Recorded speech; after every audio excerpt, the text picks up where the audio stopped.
Di negara bagian Andhra Pradesh, India, seperti biasa orang-orang sibuk dengan aktivitasnya masing-masing. Ada yang sedang kerja, ada juga yang sedang santai di warung kopi. Tapi ada sedikit yang berbeda pagi itu. Polisi dan media terlihat sangat sibuk. Dan tak lama kemudian muncul berita di TV yang mengatakan bahwa CM atau Ketua Menteri Samba Sivarao telah diculik saat berada di acara peresmian Panti Jompo di daerah Begumpet. Ketua Menteri ini kalau di negara kesatuan kayak Indonesia setara kayak presiden. Yang menjadi pertanyaan masyarakat, kok bisa diculik? Siapa yang berani? Ada yang berpendapat kalau itu ulahnya Naksal, pemberontak dari Partai Komunis Radikal. Ada juga yang beranggapan kalau itu ulahnya teroris. Di sisi lain, awak media langsung menyerbu Menteri Dalam Negeri. Mereka meminta informasi tentang penculikan tersebut.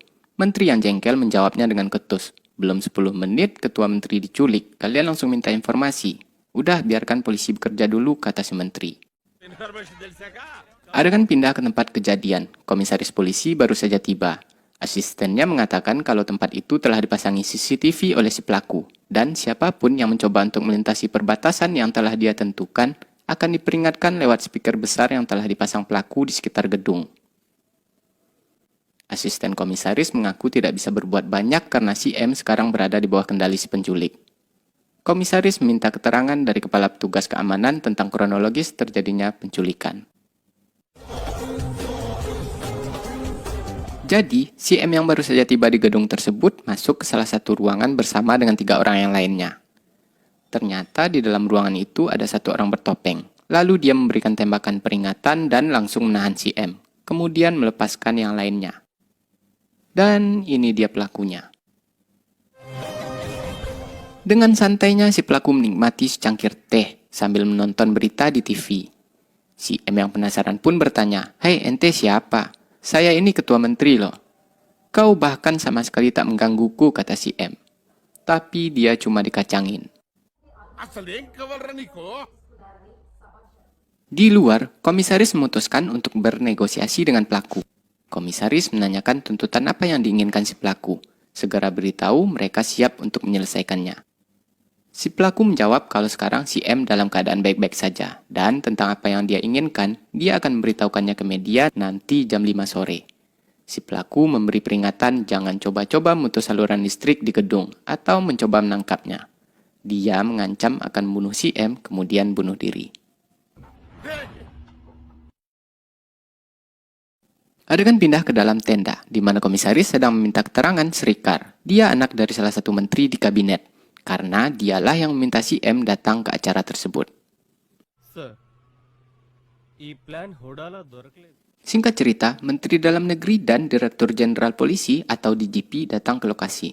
Menteri bertanya, kok si pelaku bisa ada di acara program si M? Itu gara-gara dia, anak Menteri Ranganat, kata komisaris. Menteri Dalam Negeri langsung menelpon Ayah Srikar. Ayah Srikar memberikan lampu hijau. Silakan interogasi anaknya sampai dia mengungkapkan kebenaran. Lalu Menteri mengatakan tidak ada pengecualian di mata hukum. Silakan interogasi dia dengan caramu. Kalau perlu, tembak dia jika itu bisa menyelamatkan si M, kata si Menteri.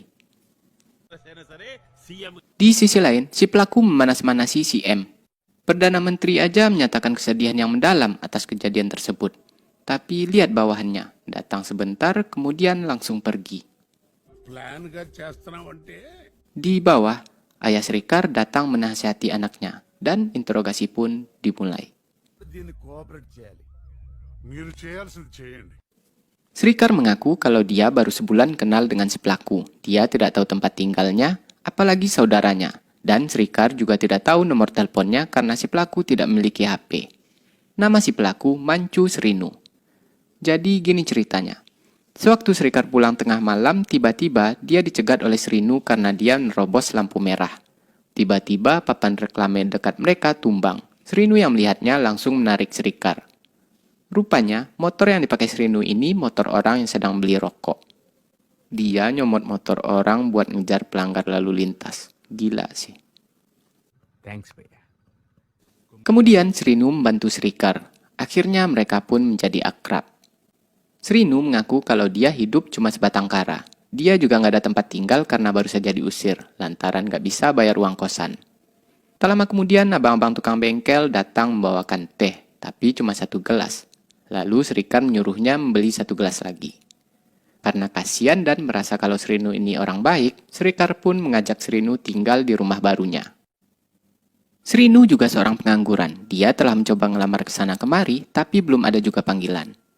Tapi dia mempunyai satu mimpi, yaitu mengurus sebuah panti jompo. Cuma masalahnya sekarang nggak ada yang mau mendanainya. Tapi kalau si M datang meresmikan panti jompo itu, ada orang yang mau memberikan dana, kata Srinu. Srikar mengatakan kalau dia siap membantunya apapun selain yang ada sangkut pautnya dengan si M. Karena ayahnya akan sangat marah kalau Srikar berbicara tentang si M. Ayah Srikar ini orangnya cukup bijak, anti-oligarki. Dia nggak mau anaknya memanfaatkan jabatannya sekarang untuk kepentingan yang lain. Sampailah mereka curhat tentang hubungan asmara mereka. Srinu cerita kalau dia pernah punya pacar yang dia temui di jalan, namanya Laksmi. Sama kayak di FTV Indonesia, mereka bisa kenal gara-gara buang sampah sembarangan. Tapi hubungan mereka kandas gara-gara Srinu tak juga kunjung mendapatkan pekerjaan. Sementara si cewek ingin mengenalkan Srinu dengan orang tuanya. Akhirnya hubungan mereka menggantung kayak jemuran.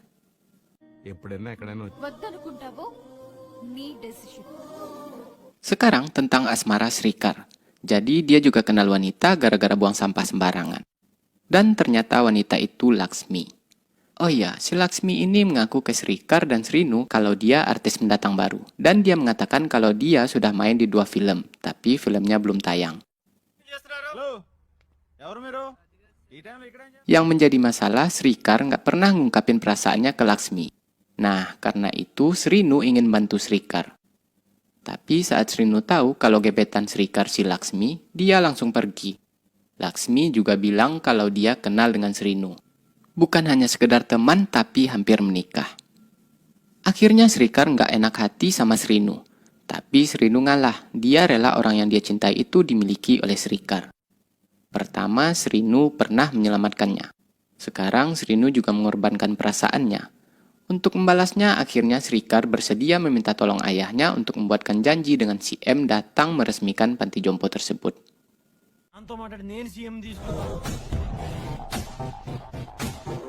Kembali ke dalam tenda. Bro, kau benar-benar bodoh. Mereka telah memanfaatkanmu. Kalau mereka benar-benar saling mencintai, mana mungkin mereka mau mengorbankan perasaannya. Kau harus lebih tampan dari Mahes Babu agar dia benar-benar memilihmu, ungkap komisaris. Kocak nih komisaris. Akhirnya sekarang waktu menunjukkan jam 5 sore. Srinu mengatakan beberapa hari sebelumnya dia menarik uang di ATM. Kemudian ada uang palsu 1.000 rupiah di dalamnya. Dan waktu dia memberikannya ke bank, mereka merobeknya. Srinu ingin uang 1.000-nya itu dikembalikan dan dia akan membebaskan si M. Bukan hanya si M, orang-orang yang sedang menontonnya juga ikut terkejut. Nani, cuma gara-gara uang 1.000 rupiah kau sampai menyulik si M. Si M pun cuma bisa geleng-geleng kepala. Orang-orang pun makin dibuat penasaran. Mereka yakin itu cuma tuntutan palsu. Dan ini cukup menarik untuk ditunggu kelanjutannya. Menteri Dalam Negeri langsung menggelar rapat kabinet. Belum mulai rapat, mereka udah ribut. Salah satu anggota nggak terima kalau rapat itu dipimpin oleh si Menteri Dalam Negeri. Karena kata orang itu, Menteri Dalam Negeri menang hanya karena selisih 5 suara. Dan dia juga ada kasus kecurangan saat pemilu. Memang pada dasarnya sudah menjadi kewajiban Menteri Dalam Negeri untuk menggantikan sementara tugas-tugas yang biasa dilakukan oleh si M. Karena di negara bagian, Menteri Dalam Negeri merupakan pejabat pemerintahan berpangkat paling tinggi nomor 2 setelah si M.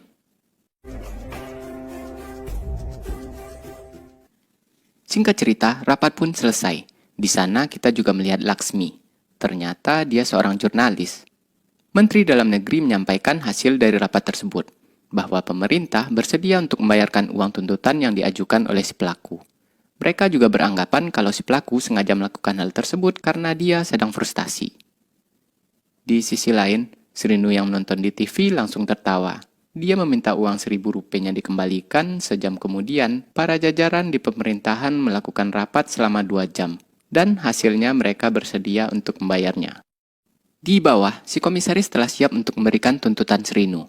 Dia tinggal menunggu keputusan dari Srinu kapan dan bagaimana caranya mereka memberikan uang tersebut. Tapi Srinu masih punya satu permintaan lagi. Srinu mengatakan kalau dari kecil dia sangat menyukai Mahatma Gandhi yang telah menyuarakan non-alkohol dan non-kekerasan. Tapi setiap pagi, kita pergi ke pasar beli daging dengan uang yang ada gambar Gandhi. Dan pergi membeli minuman keras juga dengan uang bergambar Mahatma Gandhi yang sedang tersenyum. Srinu meminta agar gambar Gandhi dihapus dari semua uang yang beredar. Dan dia ingin uang baru itu valid dan yang lama dibatalkan. Akhirnya tuntutan Srinu yang satu ini langsung membuat mereka kelimpungan. Hal itu bukanlah perkara mudah, karena menyangkut dengan bank sentral dan pemerintahan pusat, yang tentu saja bisa memakan waktu yang lama. Yang lebih menyedihkan ialah anggota partai langsung berdebat tentang siapa yang lebih pantas untuk menggantikan si M.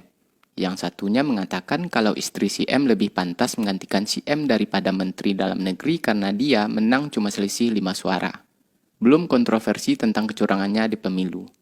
Miris nggak tuh, orangnya masih hidup, mereka udah ributin penggantinya.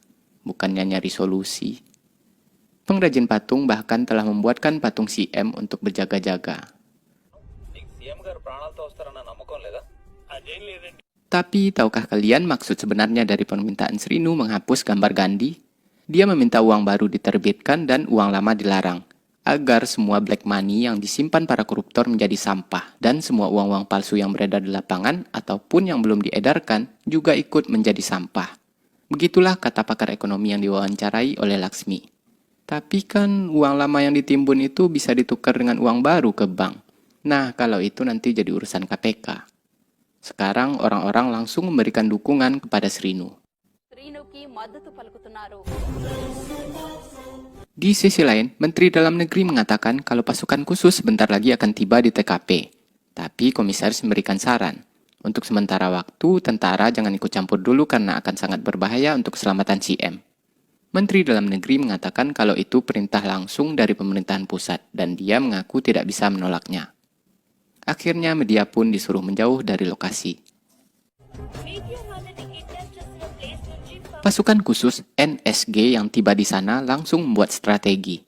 Dengan pengalaman dan ilmu yang dia pelajari, Komandan NSG bisa memperkirakan waktu di mana si pelaku akan merasa kelelahan, kemudian tertidur. Dan di saat itulah mereka menyerbu ke dalam.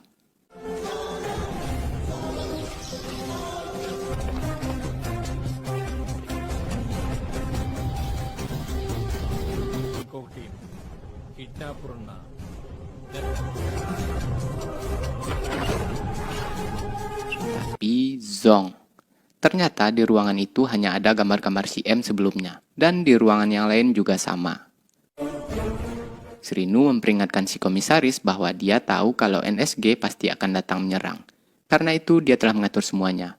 Jika itu terulang kembali, dia akan mengirimkan potongan kaki si M. Sekarang si M sedang baik-baik saja dan dia sedang tidur. Jika tuntutannya nggak bisa dipenuhi sampai jam 10 pagi, dia akan memberikan tuntutan baru, kata Srinu. Orang-orang sangat antusias menunggu kelanjutan dari drama penculikan tersebut, seperti emak-emak nungguin sinetron Ikatan Cinta. Mereka bahkan sampai turun ke jalan mengutuk serangan yang terjadi semalam. Sampai-sampai komisaris menjadi pesimis. Nggak ada pilihan lagi selain memenuhi permintaan si pelaku, karena dia bukan menuntut untuk dirinya sendiri, tapi untuk masyarakat banyak, ungkap komisaris. Singkat cerita, Menteri Dalam Negeri datang lagi ke lokasi. Komisaris sekarang angkat tangan. Dia meminta Pak Menteri sendiri yang langsung berbicara ke pelaku. Menteri mengatakan kalau tuntutan Srinu tidak mungkin dilakukan, tapi kata dia, pemerintahan pusat berjanji akan mengajukan RUU ke DPR. Jika Srinu melepaskan si M sekarang, pemerintah memastikan tidak akan ada kasus yang dijatuhkan kepadanya. Kemudian Srinu mengatakan 5 menit lagi, dia akan menyampaikan permintaan dia selanjutnya. Dia ingin awak media kembali mendekat ke lokasi. Singkat cerita, media sudah merapat ke TKP. Srinu pun mulai bercerita. Beberapa hari yang lewat, dia pergi ke SPBU. Dia mengisi bensin 1 liter harganya Rp70.16. Tapi mereka mengambilnya Rp71. Srinu ingin 84 paisanya dikembalikan. Menteri Dalam Negeri langsung emosi. 84 paisa, gimana cara bayarnya? Bahkan koin 5 dan 10 paisa sekarang sudah tidak digunakan. Apa kau sudah gila, ungkap si menteri. Lalu siapa yang memberikan harga ekstra 16 paisa? Apa ayahmu, kata Srinu. Menteri pun langsung diam. Setiap hari kami mengisi bensin. Sudah berapa banyak uang masuk ke SPBU? Belum ketika kami jatuh sakit. 4 pil seharga 2 rupiah 48 paisa. Lalu kemana perginya yang 52 paisa? Segala sesuatu yang dijual di toko medis dihargai dalam bentuk paisa. Belum PPN dan lain sebagainya. Kalau dihitung, rata-rata dalam sehari dari harga yang dilebihkan dalam bentuk paisa itu, setiap orang bisa menghemat 2 rupiah. Setahun 720 rupiah. Populasi India ada 120 crores atau 1,2 miliar jiwa. Total dalam setahun dari paisa-paisa yang dilebihkan itu, kurang lebih ada uang 864 miliar rupiah atau 86.400 crore.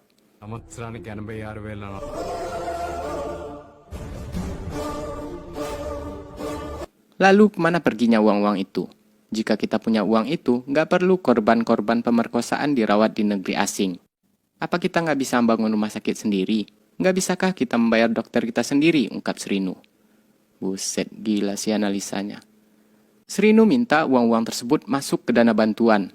Kemudian dia akan membebaskan si M.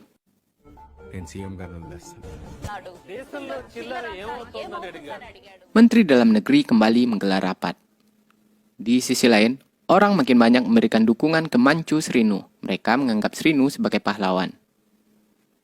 Kembali ke Srinu. Karena kelelahan dia pun sempat tertidur. Bahkan si M mengatakan kalau dia tertidur sampai 1 jam. Tapi si M sama sekali tidak ada niat untuk melarikan diri. Si M penasaran dan ingin belajar banyak padanya. Karena itu dia menunggunya. Kalau enggak, dia pasti sudah kabur.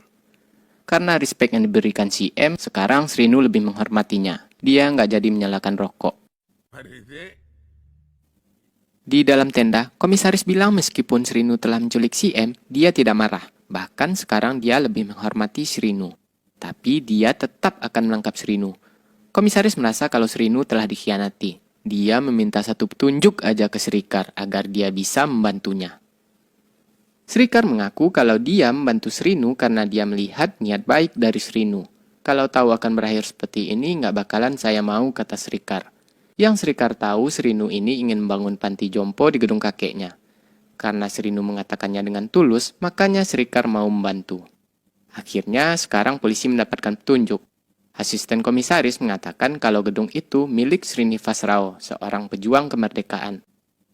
Gedung itu sebelumnya disewa oleh kantor pos. Kemudian komisaris menyuruh asistennya mencari tempat tinggal Srinivas Rao. Dan mereka pun berhasil mendapatkan info.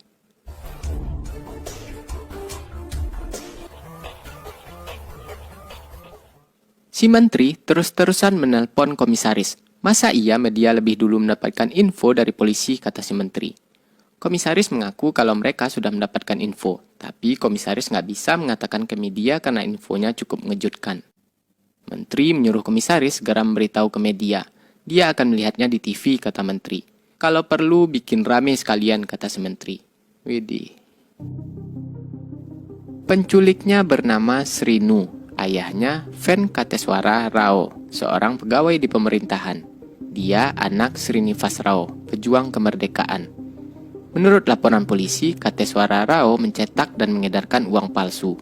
Ketika polisi ingin menangkapnya, kabarnya dia kabur. Hingga sekarang belum diketahui keberadaannya. Menurut laporan, istri dan anak perempuannya meninggal dalam kecelakaan dan putranya yang bernama Srinu mati bunuh diri. Polisi ragu kalau pelaku penculikan tersebut Srinu karena dia sudah mati. Tapi dari hasil investigasi sementara, pelakunya memang Srinu. Ditambah dengan keterangan dari Srikar. Si M yang menontonnya pun langsung dibuat bingung. Masa iya orang mati yang menculiknya?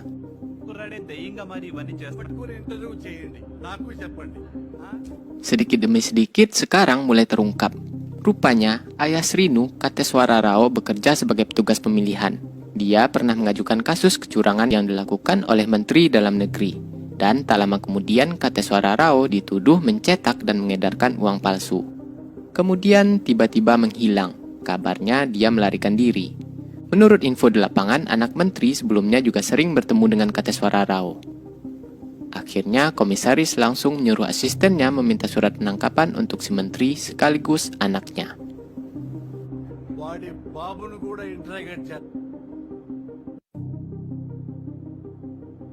Dan akhirnya polisi menemukan kerangka Kateswara Rao di kebun kosong milik Menteri Dalam Negeri.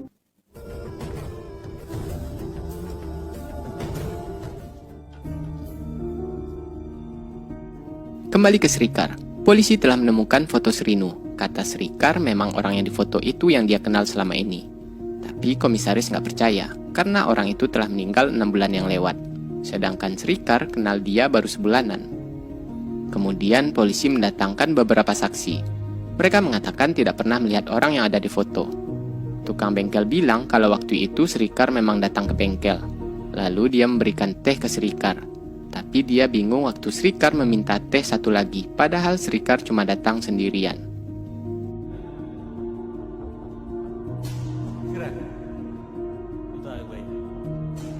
Tukang es krim juga bilang waktu itu Srikar datang sendirian beli 2 es krim. Dan dia nggak melihat ada wanita bersama dengan Srikar. Diperkuat dengan kesaksian polisi yang waktu itu sedang patroli. Dia melihat Srikar hanya sendirian duduk di taman. Komisaris pun makin dibuat bingung, dan mereka pun merilis foto Srinu ke publik. Rupanya yang menculik si M ini ialah Srinu KW. Jadi begini ceritanya.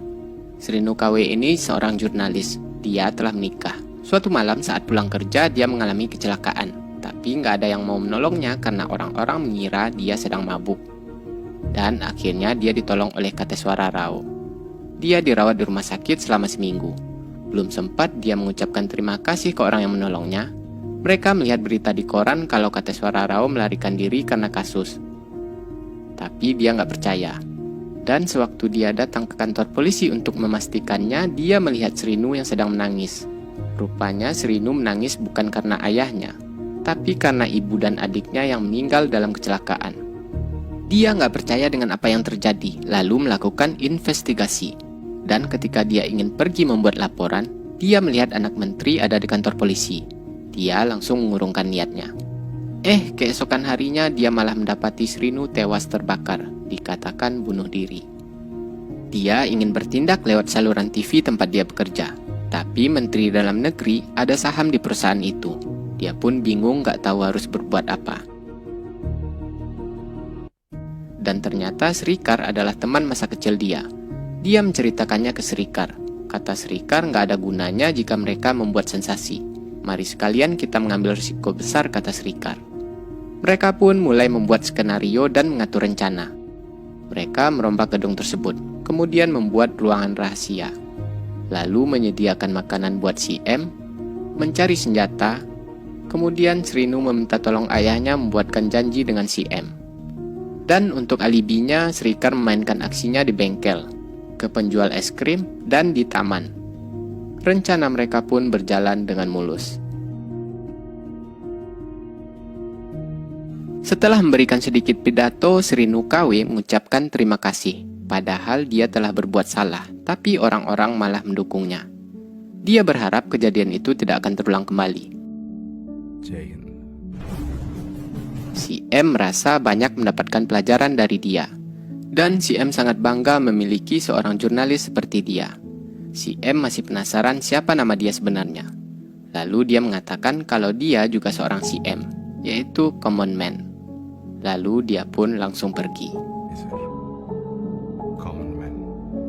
Rupanya, ruangan itu tembus keluar bangunan, tepat di bawah kotak surat. Di depan media, si M bilang biar investigasi yang mengungkap apakah dia hantu atau manusia. Tapi setelah bertemu dengan dia, aku punya satu permintaan, ungkap si M. Lakukan tugasmu, biarkan orang lain melakukan tugas mereka. Si M pun langsung pergi.